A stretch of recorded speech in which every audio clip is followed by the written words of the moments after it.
કેમ છો મિત્રો, welcome back to my channel. આજે ફરી આપણે આવ્યા છે જંગલની વચ્ચે એક રિસોર્ટમાં, પોલો સફારી રિટ્રીટ રિસોર્ટમાં। ત્યાં સવારે 11:30 વાગ્યાનો વ્યૂ છે।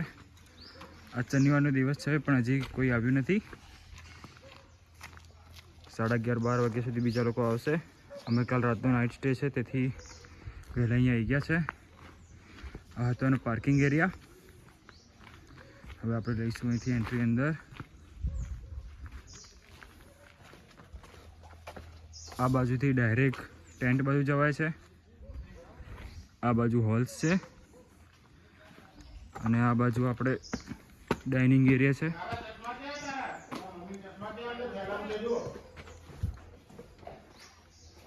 અહીંયા આવેલું છે ઓપન થિયેટર। આ મિત્રો સ્વિમિંગ પુલ છે। અહીં રાત્રે કેમ્પ ફાયર થાય છે, મ્યુઝિક પાર્ટી કરી શકો છો તમે। અહીંયા તમે બોક્સ ક્રિકેટ ને બીજું બધું બી રમી શકો છો। અહીંયા ઓપન થિયેટર છે। આપણે રાત્રે બધી જ એક્ટિવિટીઝ કરીશું, તો બ્લોગમાં જોડાઈ રહો મિત્રો। લાઇક શેર સબસ્ક્રાઈબ કરો। આ છે આપણો ડાઇનિંગ એરિયા।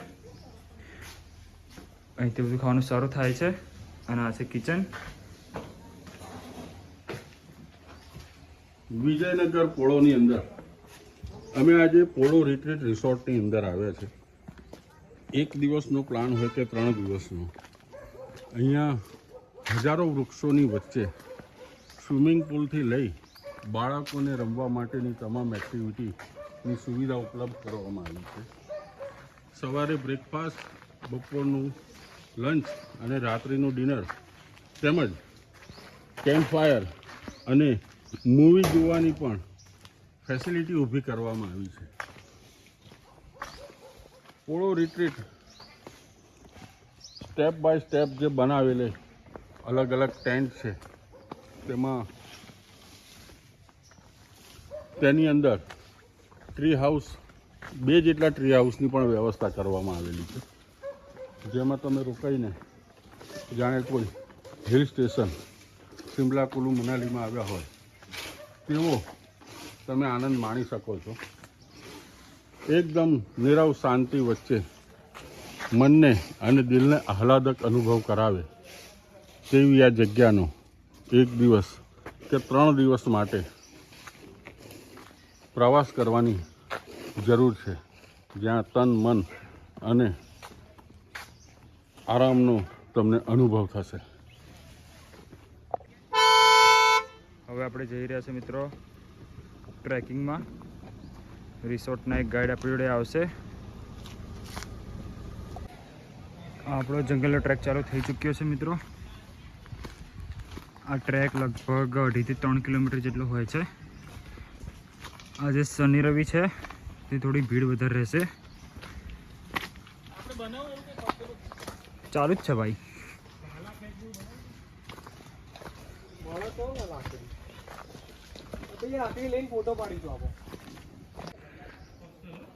ટ્રેકમાં તમારે પાણી સાથે રાખવું અને શૂઝ પહેર્યા વગર આવવું નહીં, કારણ કે નીચે પથ્થર છે અને વરસાદની સિઝન હોય તો તમે લપસી પણ શકો છો, તો થોડા ધ્યાનથી આવું।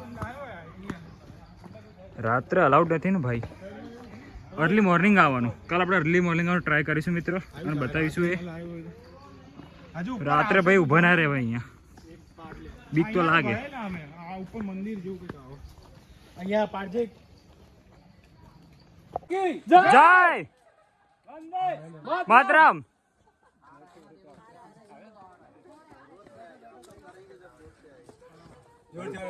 એકોઇંગ સાઉન્ડ।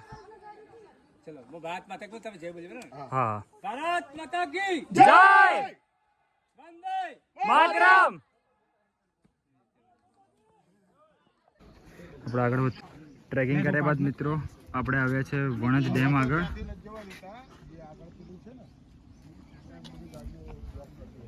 Blogger thank you. એકની એક અહીંયા તમે મસ્ત ફોટા પાડી શકો મિત્રો, એવું ના હોય। કુદરતી નજારા જોડે। અહીંયા વચ્ચે આની વચ્ચે હવે મિત્રો આપણે આવી ગયા છે અહીં શાણેશ્વર મંદિર। ભગવાન શિવજીનું મંદિર છે.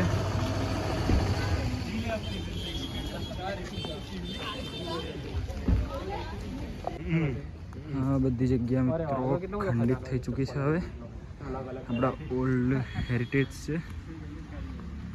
શૂઝ બહાર કાઢીને જવાના છે. મંદિર છે તેથી લેટ્સ ગો.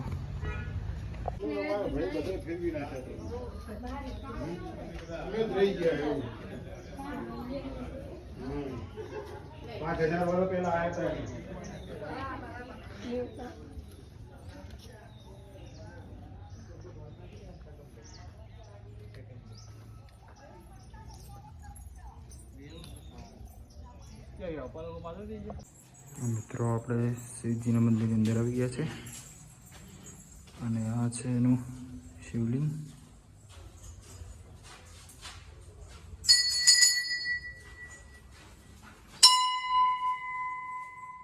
મિત્રો હવે અમે રિસોર્ટ પર પાછા આવી ગયા છે અને અત્યારે જમવાનામાં રોટલી, પનીરનું શાક, મગ, ગુલાબજાંબુ, દાળ, પાપડ, છાશ અને ફુલાવરની સબ્જી છે અને ભાત છે.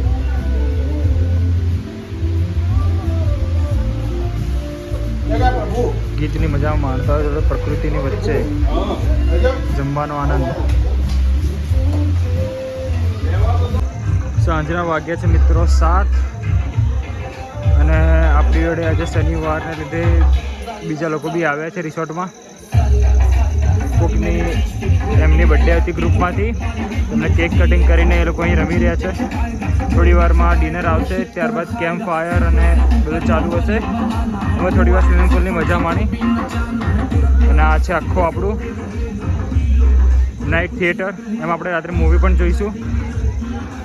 તો આ છે આખું ખાવાનું. રીંગણનું ભરતું છે, બટાકાનું શાક, ગાંઠિયાનું શાક છે, આમાં પરોઠા છે, આમાં રોટલા, રોટલી, પછી મરચાં, ખીચડી, કઢી, પાપડ, ઘી અને ગોળ. આ છે મિત્રો આપણે અહીંનું રાતનું ખાવાનું અને આ છે આખો સિટિંગ એરિયા.